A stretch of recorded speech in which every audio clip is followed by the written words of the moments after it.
Antes i-admit ang isa ka pasyente sa isa ka ospital, una siya ay ginadala sa emergency room. Sa bagong emergency room sa Riverside Medical Center, state-of-the-art ang mga pasilidad. Mas moderno, kag mas ginpalapad. Halin sa 17-bed capacity, karon nangin 37-bed capacity na ini. Gina-assess anay ang pasyente sa triage area, antes ipasulod. Sa triage pa lang, mahibaluan na kung emergency ang kaso o kung hindi. Nakaibalo ko mo bala nga kung may pasyente nga contaminated sa chemical, may separado man nga alagyan para sa iya. Gina-decontaminate man anay ang amo nga pasyente.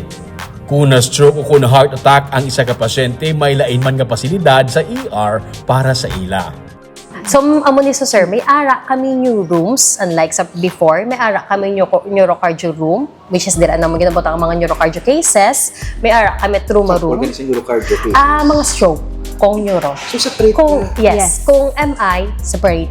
MI is? May cardiac infarction. Ang chest pain, bala sir nga golpe lang gina-atake. Possible mga heart attack. So, lain naman? Yes. Ganun pa yun pa. Yes, gina-separate. Hindi na siya lapide sa mga gahot, sa mga Hindi sila pwede ma-stimulate, sir. Okay. Yes, ang manang stroke, hindi man pwede ma-stimulate, basta mag-seizure. And then at the same time, those patients may get critical at any point. So, hindi na siya natong ma-impulse iban. Kaya basi gulpi lang da siya being may emergency. So, at least naka-separate na siya daan. Yes, Provided that may ara na siya iyaman nga mga medical equipment such as cardiac monitor, oxygen. Yeah.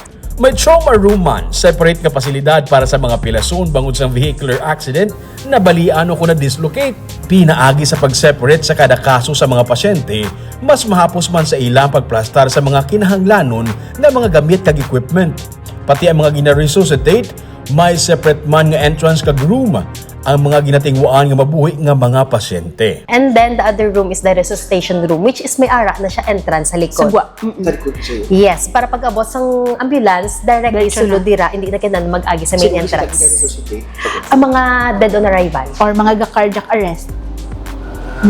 Yung mga patient. Yes, gina-resuscitate natin bala, sir. Oo. So, Ngayon na mag-agi naka-separate sa room tubang. sir, kaya it's because nga maka-stimulate na sa iban nga pasyente kung makita nila nga may gina-resuscitate ba, yun ang naka-separate room siya.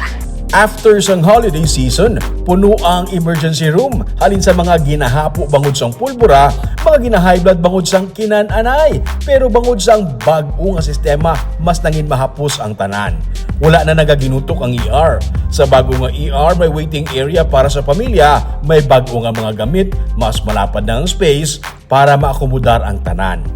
Hindi naman mabulayan ang mga pamilya o kung kaupod sa pasyente nga ipa-admit ang pasyente pagkatapos sa ER kay initanan, tulo paray na. It's the convenience na subong because from triage, walking just a few walks or few steps, ara na si admitting. Yes.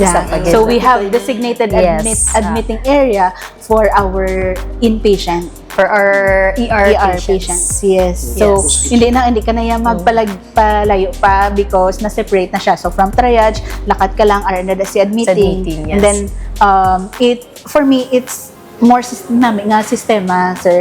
Kaya hindi malakad ka lang and at the same time, masulod ka lang baladayon kung diin ka makadto kung ari ka sa non-urgent, lapit nang nga travel, hindi ka na ya mag ayawan bala sa imo nga libot-libot. Emergency room man matuod ang pinakamasako nga parte sang ospital, pero ginpahapos ang tanan para sa pasyente. Nagalain na nga daan ang iya pamatsag, gani dapat wala ginapabudlayan. Amo man sa pamilya nga na-stress sa sitwasyon, kagin pahapos man ang tanan para sa mga medical staff para mas efficient ang ilang pagserbisyo.